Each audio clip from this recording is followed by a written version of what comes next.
What's up, everybody? Welcome to part two. Oh, okay, Ellie just floated in the air for a second. I don't know what that was. Welcome to part 22 of The Last of Us 2. Ellie's on her way to the hospital, and Abby's already at the hospital. Will these two finally meet and finish things off?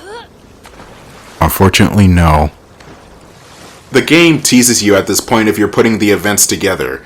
Because, as it turns out, Ellie and Abby were at the hospital at the same damn time.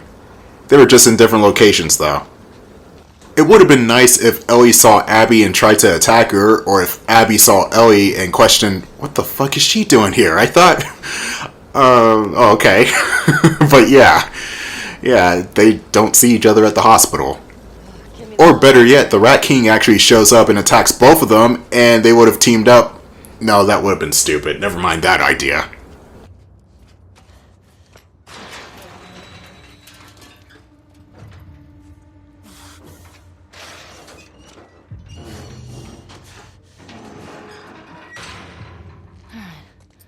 Where the hell did I end up? Oh, look what we got here. Vandalism. I have to say vandalism every time I crack open a vending machine. It just has to happen.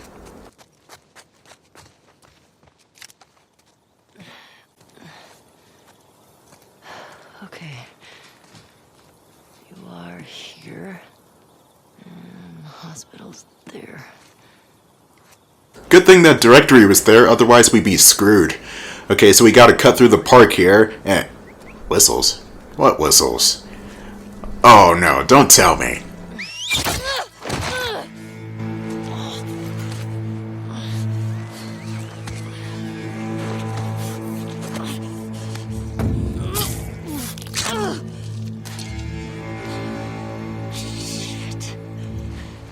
Know that I did not take that arrow to the knee, thus I'm still in commission.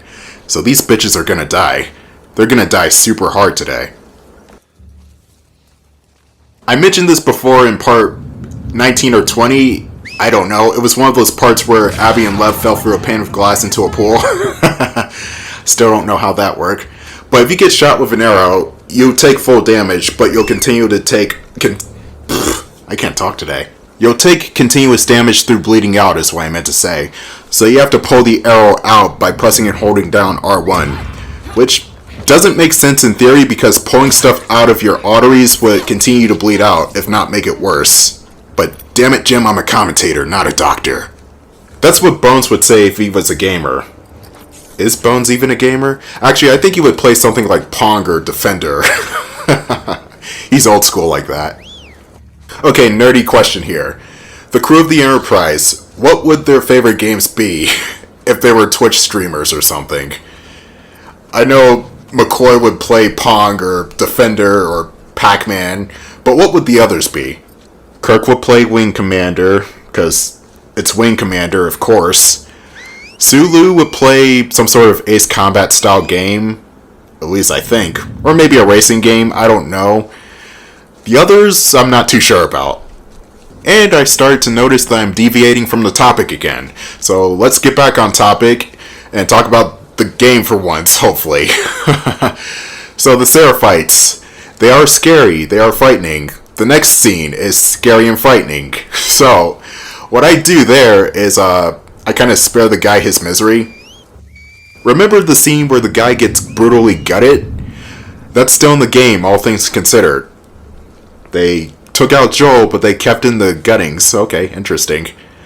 But you can actually take the preemptive and do a couple of things with that guy. You can actually somewhat mercy kill him, but the way I do it is a bit overkill because I wanted to get everybody out of the way. But hey, at least you can actually put the guy out of his misery because... oof, ouch. I wouldn't want to be in that situation. These must be the scars. Doesn't matter. Hospital. You better not have strung Nora up. And unfortunately, no, there is no possible way you can save this guy who's about to get gutted, because if you take out the executioner, as I call him, he'll just kind of like start to hang there and choke slowly. Yeah, great detail there, but that's what happens.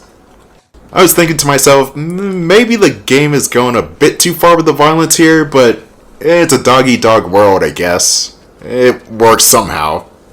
Sure, you got games like Doom and Mortal Kombat where it's also super gorily violent, but you're fighting demons in Doom, and in Mortal Kombat, it's a really over-the-top cartoonishness, so you can't take it seriously. Even the most realistic Mortal Kombat is silly in a way. And I say realistic in air quotes because, come on, tell me for a fact that you tried to rip somebody's spine out with your bare hands. It's impossible. Nobody can do it, not even Hulk Hogan. Okay, so I unlocked the faster prone movement perk, and that just gives you faster prone movement. That can come in handy. Going downstairs will lead you to that very infamous scene, and I'll probably make the scene even more infamous by what I just do.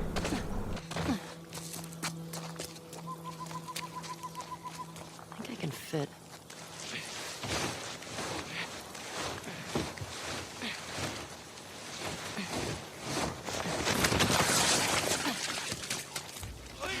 Don't do this. I was explaining something. I'll tell you about it. Stop me. Listen. They are nested with sin. And what is... Grief. Oh, shit. Whoa, no. You know what? I like to think that I did right by doing that because either way he's pretty much fucked, so why not take the quickest way out? Let's look at it this way. Explosions, where you'll feel only a sharp pain and then you die very quickly. Disembowelment, where it can take minutes for you to bleed out and it's extremely painful. Or hanging, where you'll slowly choke to death. Also painful. Yeah, I think I'll just take the explosion way out. That's what I do every time I come to the scene. Not counting the first time, but every other scene, or every other time I play the scene, I just blow everybody up because it's easy and it's painless. Kind of, not really, but it's quicker than what they were about to do to that guy. Now, about this map, it's fairly straightforward when you know where to go. And this lady was unfortunate enough to get in my way, so she has to die. I'm taking a very quick shortcut through this parking garage. The way you normally do it is you go in through down that ramp over there, but it takes way longer and there are more enemies. So sneaking around is the best choice. You gotta be careful not to run into any stray god damn it, Seraphites. You gotta be careful not to run into any stray Seraphites because they'll round the corners fairly quickly.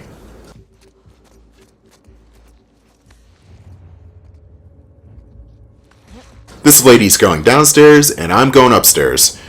Once we get to the outside of this parking garage, we're going to have to hide out in the grass for a little bit, but we're also going to have to make a break for it since we're right near the exit.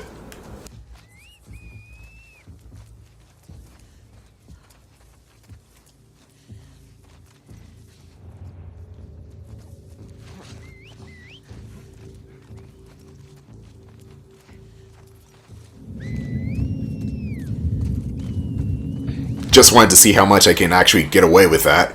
More of them respawn here for some reason, so you gotta check your surroundings.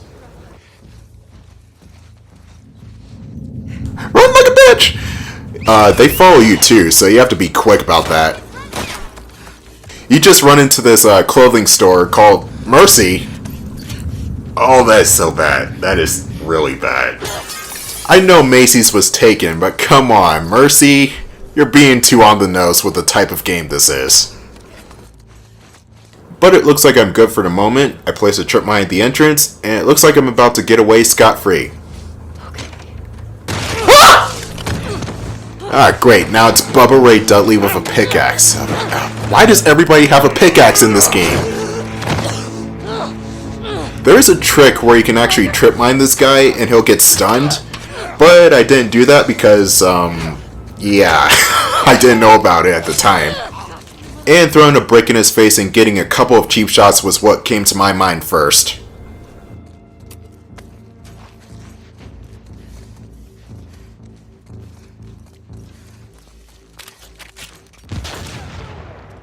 Oh god, let me just get out of here, please.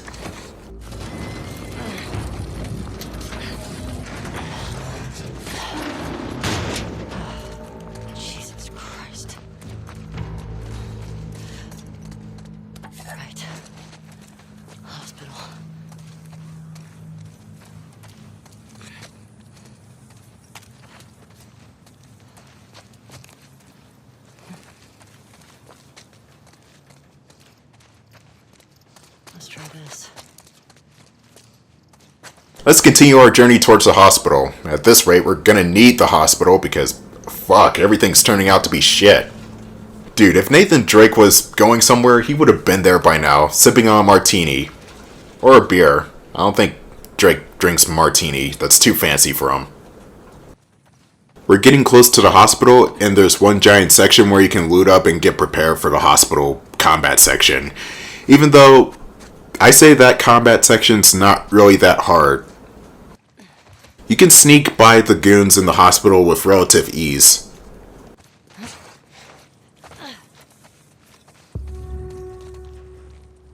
Better still be there, Nora. Of course Nora will still be there because the plot demands it. Why do you think Luke Skywalker went to Bespin when Han Solo was captured? It's because he sensed that Han Solo was captured. Also because the plot demanded it. Star Wars was fun at one point, then the fanbase got belligerent as soon as Force Awakens. I still think that was a good movie, but everything else after that was kind of... Oh no, Rogue One was good, and I did like Solo, but everything else after that was kind of... And I think that was mostly because of the fan base, but I won't touch on that subject right now. I might do that in a later Star Wars retrospective or something. I don't know.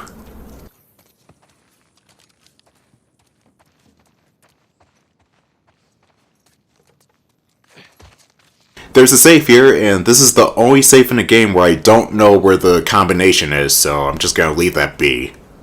There's a workbench here too. Look over my shoulders, make sure nobody jumps me. I'm kidding, nobody's gonna jump you here.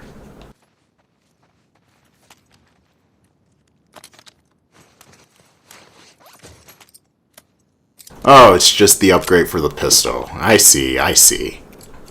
And I noticed that my throat is a bit scratchier than usual. Damn this heat. But hey, we're already in August, which means we're closer to September, which means we're getting closer to winter time. Oh, I just love the winter time. It's cold. I love the cold more than the hot. Okay, now that I'm actually hydrated again, before we leave this area... Vandalism! There's nothing in there anyway. I just did that out of spite because I couldn't get the damn safe code. There will be this rather interesting conversation between two wolves, and Ellie overhears some of it, and she's wondering, who are they talking about? Well, they're talking about Abby. And you'll see why. Last part, Abby, with the help of Nora, escaped being imprisoned, if you can even call it that. She was just kind of shackled to the elevator. But she escaped and is now in the basement currently looking for the... I almost said looking for the cure, but there is no cure. Looking for supplies for Yara's arm. Remember Yara? Because I certainly do, from like 10,000 years ago. Dude, I swear, some of these characters just disappear for a long time and you forget who they are until they pop up again. You're like, oh, that guy. Did you find her yet? Okay, well, no one was looking. We're searching the area, just in case she's still around. Isaac's not happy about it. No shit. Please don't look over here. Sleep. What the fuck are they talking about? Man, Ellie's slow to the draw on this one. If she was a bit quicker, she would have gotten Abby and gone the fuck out. You got protagonists who know what they're doing and can do everything right and perfectly. And then you got Ellie, who is not all that good. She's skilled, but she is by no means good at what she does. She makes the biggest mistake when it comes to equipment handling, and we're gonna get to that in a couple of parts from now because this is just honestly stupid. Just like this person right here. What is she doing?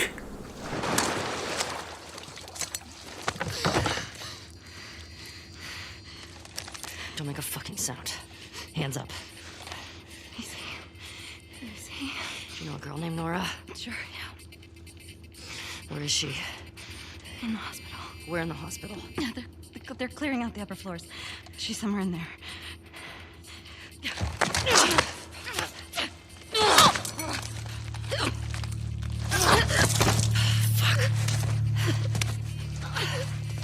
That was dumb. That was honestly the most appropriate thing Ellie said in this whole entire playthrough. Yeah. While we end on that, enjoy some Hotline Miami music.